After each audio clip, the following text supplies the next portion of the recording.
அதிமுக கூட்டணியிலே இணையும் 3 புதிய கட்சிகள். மகிழ்ச்சியில் எடப்பாடி, அதிர்ச்சியில் அரசியல் கட்சிகள். நண்பர்களே, அதிமுக தொண்டர்களாக இருந்தீங்க அப்படின்னா மறக்காம நம்ம சேனலை சப்ஸ்கிரைப் பண்ணிட்டு இந்த வீடியோக்கு ஒரு லைக் பண்ணிருங்க. அனைத்திந்திய அண்ணா திராவிட முன்னேற்ற கழகத்தை பொறுத்த வரைக்கும் மெகா கூட்டணியை அமைப்பேன் என எடப்பாடி பழனிசாமி கடந்த 2024 நாடாளுமன்ற தேர்தலின் போது சொல்லுகிறது. நாடாளுமன்ற தேர்தலிலே அதிமுக பாஜக கூட்டணி என்பது கிடையாது. நாடாளுமன்ற தேர்தலிலே எடப்பாடி பழனிசாமி அவர்கள் அதாவது அதிமுகவின் சார்பாக இவருக்குத்தான் நாங்கள் ஆதரவு கொடுக்கிறோம் என யாருக்குமே ஆதரவுகளையும் கொடுக்க கிடையாது.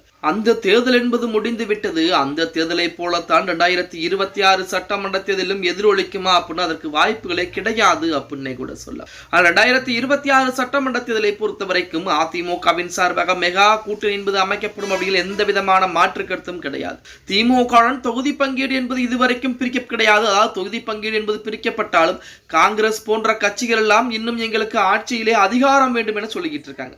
விசிக போன்ற கட்சிகள் தான் ஸ்டாலினை நம்பிக்கொண்டு, வைகோ போன்ற கட்சிகள் தான் நடைப்பயணம் போய்கொண்டிருக்கிறார்கள் அப்படின்னு கூட சொல்லலாம். அதாவது போதைப் பொருளுக்கு எதிராக அந்த வைகோ நடைப்பயணம் போய்கொண்டிருக்கிறார். இது எல்லாம் ஒரு புறம் இருந்தாலுமே அதிமுக கூட்டணியிலே ஓரிரு நாட்களில் புதிய கட்சி ஒன்று இணைய உள்ளதாக அக்கட்சியின் பொதுச்செயலாளர் எடப்பாடி பழனிசாமி தெரிவித்திருக்கிறார் அப்படின்னு கூட சொல்லலாம். சென்னையில் உள்ள அதிமுக அலுவலகத்தில் தலைமை அலுவலகத்திலே சட்டசபை தேர்தலில் போட்டியிட விருப்ப மனு அளித்தவர்களுக்கு நேர்காணல் என்பது நடந்து கொண்டிருக்கு. அப்போது வேட்பாளரிடம் பேசிய எடப்பாடி பழனிசாமி அதிமுக கூட்டணி மிகவும் வலிமையாக இருப்பதாகவும் மேலும் சில கட்சிகளுடன் கூட்டணி பேச்சுவார்த்தையை தொடர்ந்து நடைபெற்று வருவதாகவும் நம்பிக்கையுடன் தெரிவித்திருக்கிறார். தேர்தலில் அதிமுக தனி பெரும்பான்மையுடன் வெற்றி பெற்று ஆட்சி அமைக்கும் என்று குறிப்பிட்ட அவர் நிர்வாகிகள் மற்றும் தொண்டர்கள் அனைவரும் ஒன்றிணைந்து தேர்தல் வெற்றிக்காக அர்ப்பணிப்புடன் உழைக்க வேண்டும் என்று கூறியிருக்கிறார். இந்த நிலையில் எடப்பாடி பழனிசாமி குறிப்பிட்ட அந்த கட்சி எது என்ற கேள்வி தற்போது அரசியல் வட்டாரத்திலே பரபரப்பாக பேசப்பட்டுக் கொண்டிருக்கிறது. இதனிடையே அந்த கட்சி டிடிவி தினகரன், தேமுதிக அல்லது ஓபிஎஸ் ஆகிய மூவரில் ஒருவராக இருக்கலாம் எனவும், இது இல்லாமல் இன்னும் 2 கட்சிகள் அதிமுக கூட்டணிக்குள்ளே வர இருக்கிறது.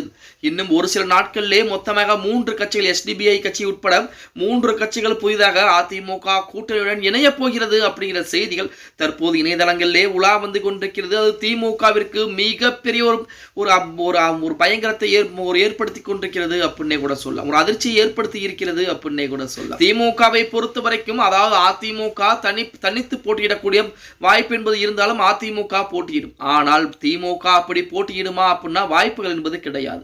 திமுக கடந்த தேர்தல்களில் வெற்றி பெற்ற தேர்தல் புறம் எடுத்து பாருங்கள், கண்டிப்பாக கூட்டணி கட்சிகளை பலமாக வைத்துக் கொண்டுதான் திமுக போட்டியிடும்.